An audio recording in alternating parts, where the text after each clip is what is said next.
Let's run through a really good scenario that was posted on the Web Dev subreddit. The post is titled ADA Website Compliance. It starts, I recently started a new job for a nonprofit, and one of my responsibilities is maintaining the website. They add the website needs a lot of work, and the nonprofit serves people with disabilities, and currently the website isn't very ADA compliant, and they add this is a major issue. This person is a recent grad. They were a marketing major, so they don't have a lot of experience in ADA website compliance, and they are asking for tips or advice on even where to start. They are a one-person team, and they have used the Wave tool, and all of our pages have over 200 errors, 50-something alerts, hundreds of structural elements, and over 3,000 ARIA. And they add, I don't know what any of this means. So they are looking for help. So let's extract three things from this original post. So first, we have a one-person team. We have a website that is riddled with accessibility issues, and this person doesn't even know where to start. So importantly, they do not have a web development background, but that's the question we're going to answer. Where do we even start? And I will get to my answer with a twist in a moment, but first, let's comment on some of the comments. The first comment is, you can usually reach compliance by following the web content accessibility guidelines. Directly on point. So true. The next comment is, this checklist might be helpful, and they provide a link to the WebAIM WCAG checklist. I love WebAIM. Good resource. Let's see. The next comment is longer. I handle the accessibility compliance at my office across about 8 websites. The main issue I encounter with employees is font size and color blindness, but we do have ADA concerns for our external facing websites, which is an ongoing project for me to deal with. So it's interesting that he divided his thoughts with internal websites and external websites. So here we're getting into Title 1 of the ADA, and Title 1 concerns accessibility for employees. And then of course, we have Title 3 with the external facing websites. He references the web content accessibility guidelines, talks about the different levels of conformance, and then he says, I wouldn't worry too much about achieving AAA conformance. I wouldn't think about that at all. I would focus in on AA conformance. And then he adds, this is a really good comment. The process of getting our site from A to fully AA conformant is a 6 to 9 month process for us. So that's just the reality. This can take time. It really depends on your website and who is working on it. If you're a one-person team, if you don't have web development knowledge, this is going to take some time. If you're not sourcing out third-party services, it is going to take some time, and it really depends on your specific circumstance. But 6 to 9 months isn't all that uncommon from the different clients I've talked to. Now, one other note here. He wrote fully AA conformant or compliant. I always correct that because we never seek to be compliant with the web content accessibility guidelines. We seek to be compliant with the law. So conformance is the correct term for WCAG. That is just a technicality that I always point out. And then he continues on, and he gets at Section 508 and VPATs, and that's really besides the point, so he won't go into that. Let's see, this next comment says, a lot of the time, one error sets off a bunch. Pick them off one at a time. All right, so we've already struck gold in the first 2 short sentences. So true. So we can have one accessibility issue that creates dozens of other accessibility issues. So let's just say we don't have any alt attributes on our images. That's going to create an accessibility error for all the images we have on our website. Let's say we have 50 images on the homepage. Well, then we're going to have 50 errors. But if we add alt attributes, that will immediately eliminate all of the errors that are shown by automation. But of course, if these are meaningful images, then we will want to add alternative alt text values. If they are linked, we will also want to add alt text values. And then they say pick them off one at a time. That is exactly what you have to do. We don't want to worry about too much about setting this up. Let's not spend a lot of time organizing accessibility. Let's not spend up too much time in meetings Let's just start working on accessibility. And that is what you have to do.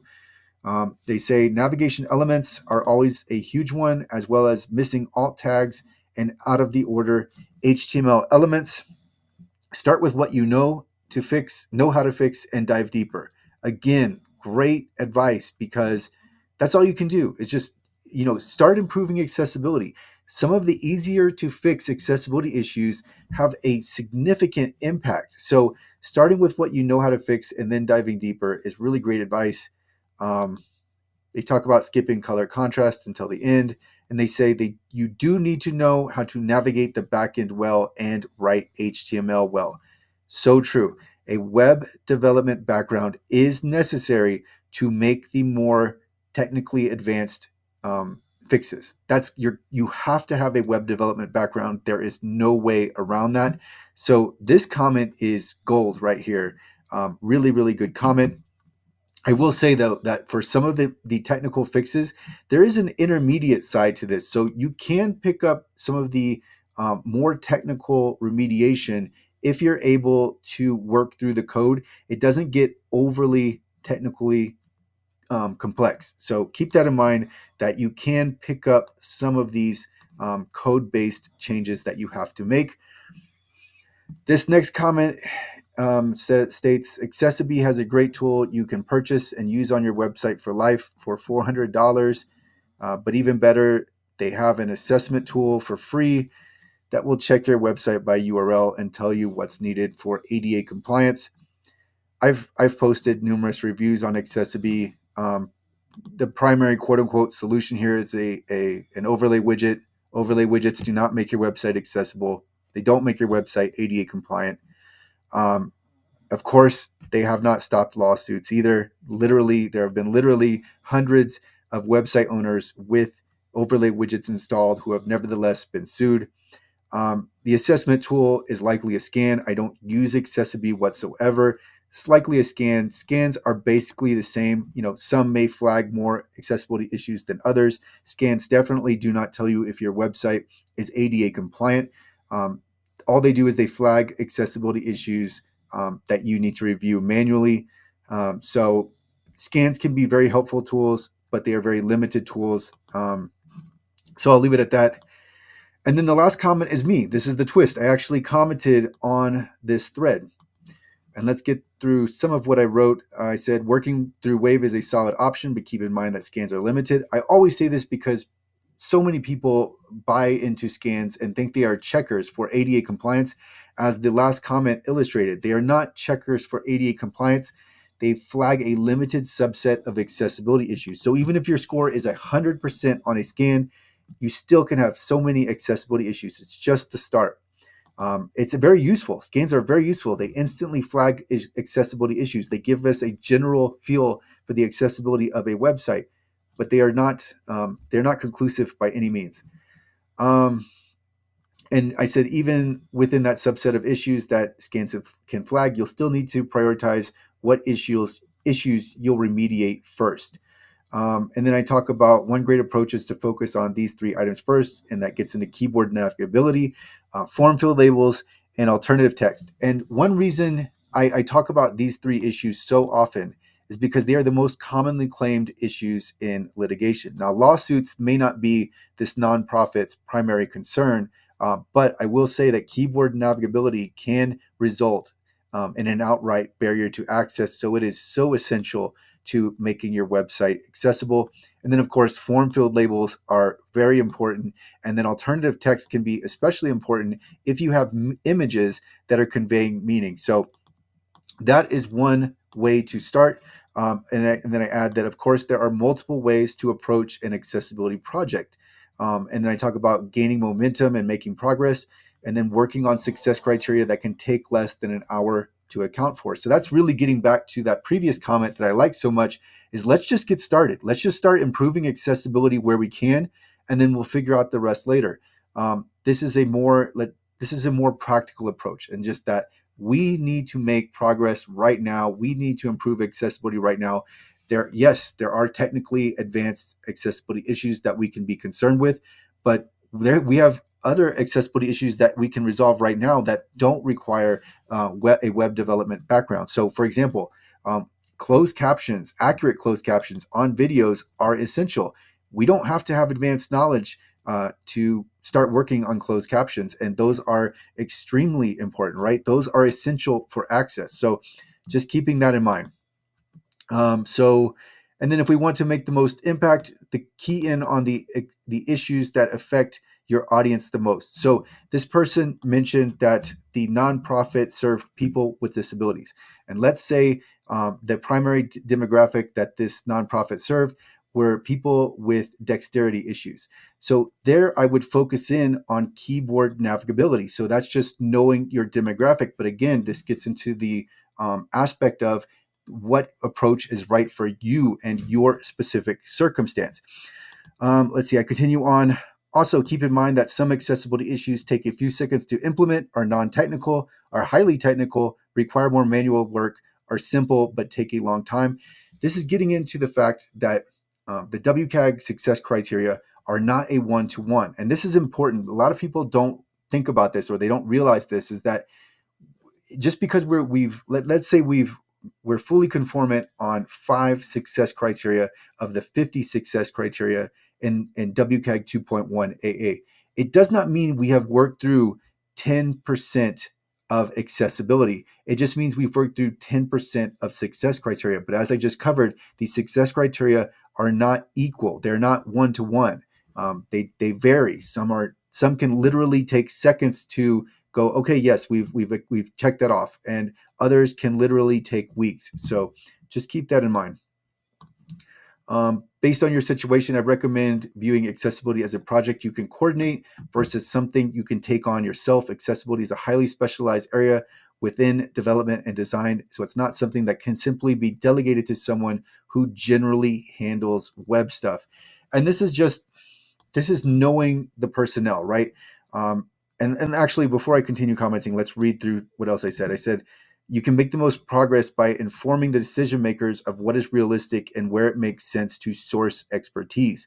Whereas a marketing person might handle a task like integrating a email service provider and watching a 40-minute YouTube tutorial if necessary, accessibility requires at least a few months of training experience to become proficient at, and you need a development background to make some of these technical fixes. You can definitely get started with some accessibility issues, but it's unfair to ask you to be responsible for WCAG conformance. So this is, as I said, WCAG conformance is quite involved, and it's probably going to take multiple months for someone to get through. And really, it requires a team.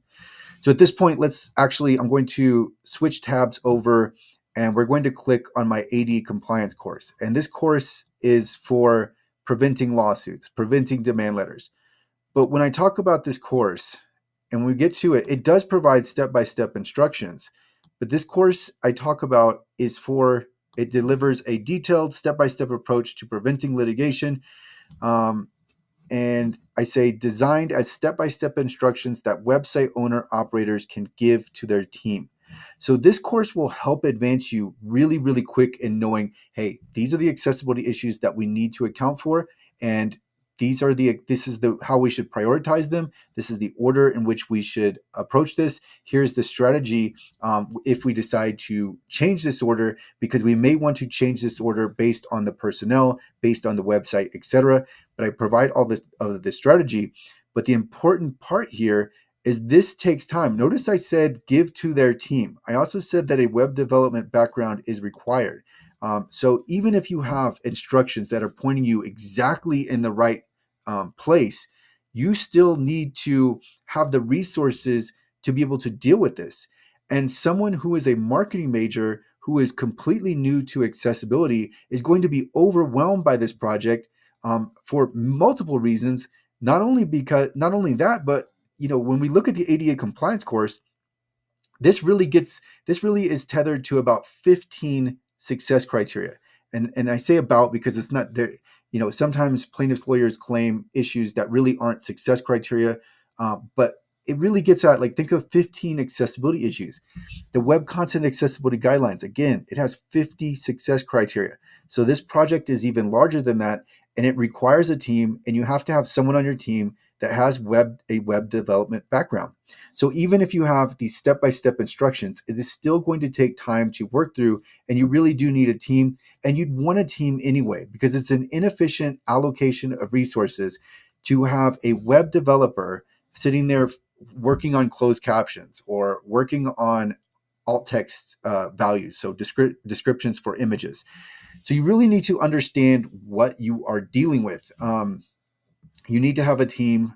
Someone needs to be a web developer, but the course can help you focus in, even focusing in on the issues that are most likely to lead to litigation is a great start. You'll be prioritized, but then of course we have to continue with WCAG conformance. So making your website follow to where you are ADA compliant, following best practices for ADA compliant does take time, and you just need to know this. And asking one person to do everything is too much. It's unfair, and that's what I said. You can definitely get started with accessibility issues, but it's unfair to be responsible for full WCAG conformance, especially as someone who is new, even if you have step-by-step instructions.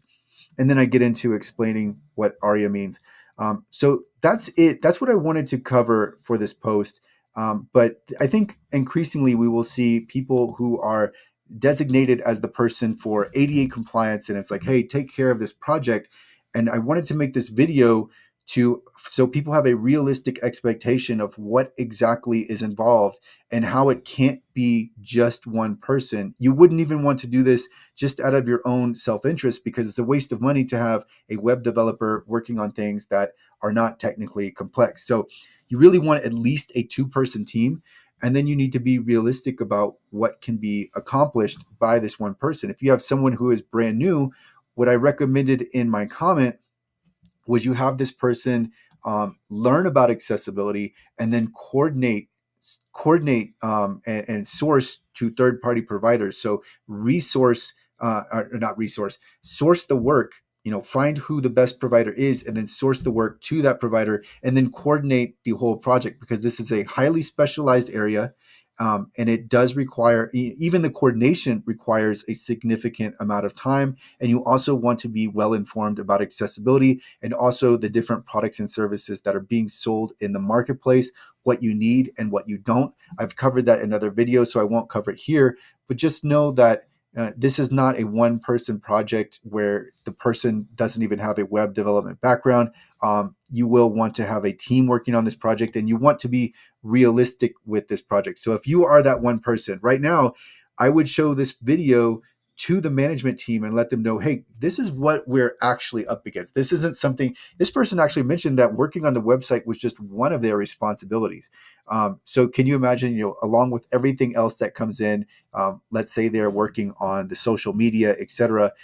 This is a very large ask, and it is a project, and we'd rather get it done sooner rather than later. This person actually said this is a major issue, and the nonprofit serves people with disabilities. So we need to get this done ASAP. So we need to be realistic about what can be done by our current digital team.